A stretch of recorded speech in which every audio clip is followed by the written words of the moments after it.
Hello YouTube, Liverpool fan in Japan here, the Miyazaki man Sai. By the way, I bought two lovely cactuses.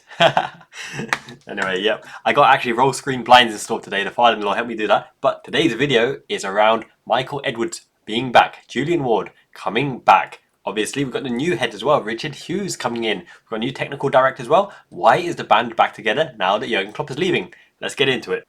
So to understand why Michael Edwards left in the first place, went to Ludonautics on a consultancy basis to help other clubs prosper and grow, why Julian Ward, who took over from Michael Edwards, the ideal role, right, continuity, like the boot room, why he left as well very soon, very quickly. Was it a falling out with Jurgen Klopp? Was it something else undercovers? Was it professionalism? Was it commercial adventures? Well, we'll get into it one by one. First and foremost, I think there is one key reason why everyone was leaving. Now, it is somewhat to do with Jurgen Klopp, okay? So Jurgen Klopp is part of the Holy Trinity, the manager, the fans, and the players unite together to achieve it all. Jurgen Klopp, obviously in his tenure, was very successful. Now, he had the credit in the bag, obviously winning the trophies, larger-than-life personality, that aura. He would have renewed many times over. FSG would have given him anything he wanted. Obviously, he asked for a pay rise for his staff and not for himself as well. But you go back into the most successful periods, and Michael Edwards helped convince Jurgen Klopp not to sign Julian Brandt, right? Not to sign Julian Draxler. Instead came Mo Salah. Instead came Sadio Mane. He utilised Roberto Firmino in the new role. He reinvented that role and you build a team around him, like Jurgen Klopp quoted recently, and good things will happen. Obviously, Michael Edwards is absolutely key for finding those hidden gems, for those diamonds in the rough that you can mould into your own type of striker, type of player, into your system. The Gini Wijnaldum engine room player, the Sadio Mane starting on the right wing, going into the left wing, facilitated by Mo Salah being the metric king and Firmino dropping back to give us that body in midfield to press from the front and reinvent the game, reinvent how it's played, defending from the front. In fact, is it reinvented? Because Ian Rush did it back in the day. Ian Rush, Keith, my man, I know you always talk about him, absolute hard-working super forward who had it all. That's why he scored so many goals, right? Anyway, I digress just a little bit. I think, first and foremost, Jurgen Klopp's growing influence allowed him to make key decisions and overrule the transfer committee on key points, obviously with Jordan Henderson's expensive renewal, right? Players over 30 years old.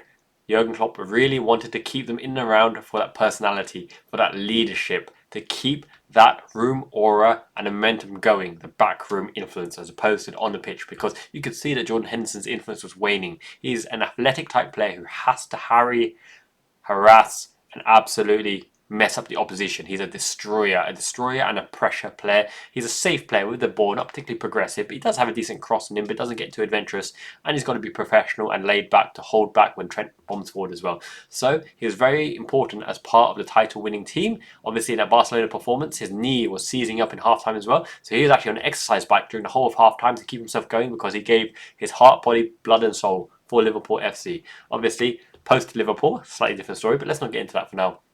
James Milner renewing as well. He wouldn't have been renewing on the cheapest wage because he offers versatility. He is a jack of all trades, left back, started at right wing, could play central midfield, plays at right back. He got sold on the notion that he would have been a starting centre midfielder, and come in there, Milisan. Right back it is, left back it is. Utility player. Now with Jurgen Klopp having a growing influence, obviously that takes away some of the responsibilities from Michael Edwards, because Michael Edwards built us the infrastructure that allowed us to succeed, gave Jurgen Klopp the tools for the job, backed up by data that said that Mo Salah is a much better player and probably much tougher mentally as well than Julian Brandt, who struggled to really impose himself. Talented player, but very hot and very cold. Who knows how he would have performed in Jurgen Klopp, because this is the butterfly effect, right? You can't say that I wish we had that player, or we should have got Nabil Fekir, right? Would have been a fantastic playmaker, number 10. Obviously, his brother scuppered that move, and you know the falsifying knee claims just to cover everyone's bases on that in that regard. But if we signed Fekir, would we have signed Alisson? Who knows? We signed Van Dijk and Alisson to really change how Liverpool approached games, giving us that solid backbone. But if we signed Fekir for that 50-60 million, would we still have the same backbone? Who knows? Don't need to talk about the past, let's talk about the future. Michael Edwards coming back in the CEO role isn't necessarily specifically to do with Liverpool, but he will oversee Liverpool and have a major influence on how Liverpool is run.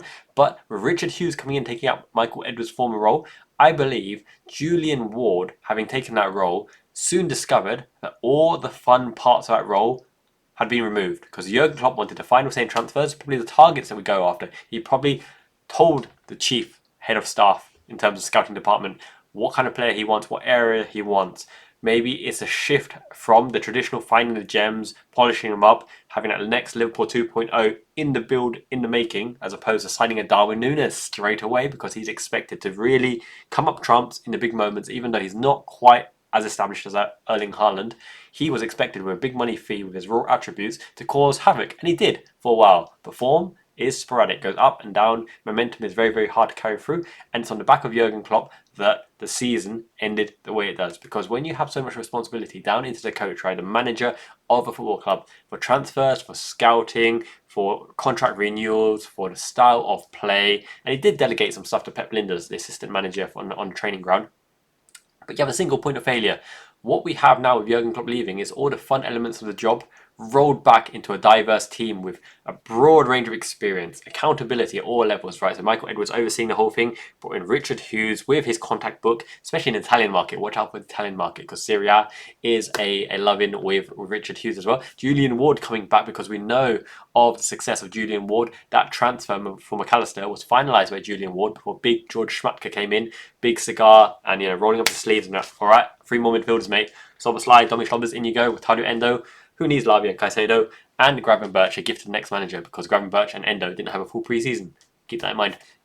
Yes, so all the fun parts are now rolled back into the overall infrastructure instead of one man. And this really, really bodes well for Arne Slot as well, because now when the transfers come in, he might have the final say and he might give direction of what type of player he wants, but it's a transfer committee that will take the blame for any player failing. But Arne Slot, if he turns that player into gold or they have a successful season, it'll be down to his coaching. But if they fail, it won't necessarily be to do with his coaching, because they may have the raw attributes, but they may not have the mental attributes. They may not adapt to Liverpool, they might not adapt to the Premier League, but that is a transfer committee thing that takes the burden and the brunt of the bad performances of that player in season 1. He might come up trumps in season 2.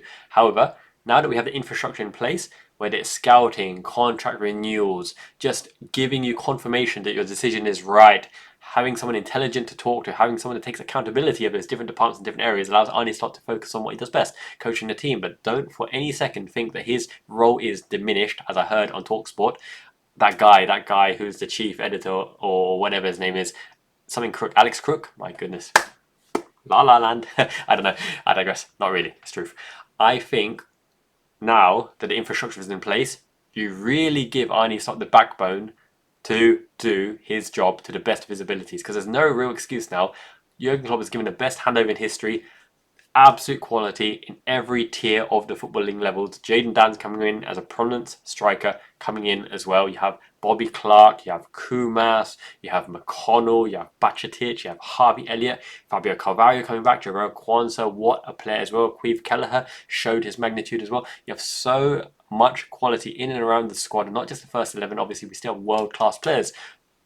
Alisson, Van Dijk, Mo Salah is still world class, even though he dropped off in form. Szoboszlai, potentially world class. McAllister, World Cup winner. Tadio Endo, the Big E. Endo, experienced head in the middle of the park. Will he start? Won't he start? Lots of debate in the last video. Doesn't matter. He has shown his ability in the biggest of games. Absolutely pocketing Kevin De Bruyne as well, and Caicedo. You need a squad of a variety of players and tools and personalities that mould and gel together. And Arne Slot is a people person. His strength is motivating, coaching, and delivering his thoughts and philosophy to the players in a way that they can understand, layman's terms, right? Because not all players are super intelligent. Some players need that little hand over the shoulder. All right, mate. That goal, shoot, touch, bang, Núñez, off you go, son. No, I'm just kidding. Go on, Núñez. Anyway, yeah. So I really, really think that the band coming back together is because Jurgen Klopp took the fun parts of the role on himself, because in his final tenure, in his final few seasons, with his last blood and sweat for the Liverpool Red squad, he wanted it his way. And why not? He deserves it, right? And this is another thing about Jurgen Klopp. It's coming up in the interview that I did with a guest from YouTube, a big YouTuber, got over 10,000, 11,000 subscribers. The video's coming up very, very soon, by the way. Jurgen Klopp deserves to have all of the accountability that he wants to, because he's earned that right to focus on the areas of interest for himself. Now that diminishes the role of a Julian Ward and Michael Edwards, hence why they left. But with him having gone, you bring back the success factors, because when they all worked together, and not in perfect harmony, but in somewhat harmony, we were successful. With Jurgen Klopp definitely out of the equation, why not bring back the other elements that helped us attain that success in the first place? It just makes total sense to take the pressure off Arne Slot. it's not a bad situation to come in when you have such high caliber individuals to bounce off to give you the tools you need to succeed. That is exactly why I think they're coming back. That setup there, it's marvellous. Is there a better setup in world football? People used to absolutely go on and on about Monchi, right, at Sevilla and Roma, and a lot of technical directors. But every single player in this squad, I think, has a chance of breaking through or showing what they have on Arne Slot. And every single backroom staff, every single backroom member, including the staff that Arne Slot brings in, they're all credible. They all come with a high reputation. They're known quantities. We know that Julian Ward can do the job. We know that Michael Edwards can do the job. We know that Richard Hughes is well regarded with a massive, massive transfer shortlist of players across the continent, and he can speak 3 languages as well. Highly, highly regarded. We're set up for sustained success. That's what it's about. It's not about instant success where you might burn, crash down to the ground if you don't go in one season or take a risk financially. With this infrastructure in place and these intelligent people, high IQ, who work their way into that role and position and reputation, we are built for sustained success, whether it's through Arne Slot or not. But I believe Slot will be a success because Liverpool back their managers with the budget, with the tools, and everyone will want this transfer window to go super smoothly and get in our key targets. Speaking of transfer window, this is kind of why perhaps you don't go for that David Hanker, right? Who's of a certain level at Feyenoord, Eredivisie, will he come in? He's linked right now to the lower level Premier League clubs, right? There's a big link for him in the lower level Premier League clubs. Obviously, he's a known quantity at but that's why we're going after Lenny Yoro, who's the next big thing. 18-year-old French defender. A lot of people think he's Real Madrid bound, but do they really, really want to sweep up all of the youngsters? The answer might be yes. Aurelien Tchouameni, Camavinga, all of the French young gems. But we have Big Paul as well. Perhaps he wants to test himself in the Premier League. Perhaps he will be first choice. Perhaps he'll be competing with Konsa as a partner of Van Dijk. Perhaps on occasion, it'll be him and Konate, Van Dijk, and Gomez and Konsa in the rotation. We could build an entire decade's worth on the back of his quality. You've seen players like Saliba go out on loan and come back and be a bedrock for Arsenal's title pushing season. Perhaps that quality of player is what we need. We need a player who can really reach the upper echelons of rated 95, 94, 93 style player. Not just a known quantity who will be part of the mix and be an okay player or be a decent player for this season. The players who can reach those new heights. Like Van Dijk was transformative for our team. Alisson Becker was transformative for our team. Mo Salah had the potential to be transformative on the back of Fiorentina and Roma's form, and he was transformative. Sadio Mane looked absolutely the Don at Southampton, and he's a known quantity at Salzburg as well in the Red Bull setup. Power forward. That's why I don't know about this link with Johan Bakayoko, right? Has he got the highest of high ceilings? He looks like a Doku. He's quite hench, quite well built. Adds a bit of pace as well and predictability. But I think we aim for that high caliber target because this squad already, when you go top to bottom in this squad, it's not a bad squad at all. So perhaps you add those 1 or 2 super high potential super gems, and I'm not talking about the French gems Cinema Pongo or Letalek. What names of the past, blast from the past, right? I don't trust Alex Ferguson, really raving and ranting about our transfer success of Cinema Pongo and Letalek. Congratulations, Gerard Houllier, bless that man. Or Charlie Adams' corners are worth 10 million, etc. Every time Alex Ferguson has praised our transfer work, it's absolute. Anyway, I digressed a little bit. So, I really think we need to aim for those higher tier of players against the big clubs. We don't need to go to that level below unless there's someone that people have missed a trick on who really, really a statistical beast for our particular system, for Arne Slot's intended method of play. Watch the last video if you don't have a clue what the intended level of play is, because I've shown the system, not the formation, because that's something different. The system that Arne Slot probably intends to play because it goes from back to front, transitions very quickly. So I think that is the main reason why the band is back together. Is built for sustained success because these are high caliber people that were part of a most successful era, and every contribution they made, at least 95% of the time, looked excellent. Obviously backed by Jurgen Klopp, who coached the best out of them and built that team unity and that bond and that brotherhood and that father mentorship as well. Arne Slot is of the same mould as a Jurgen Klopp.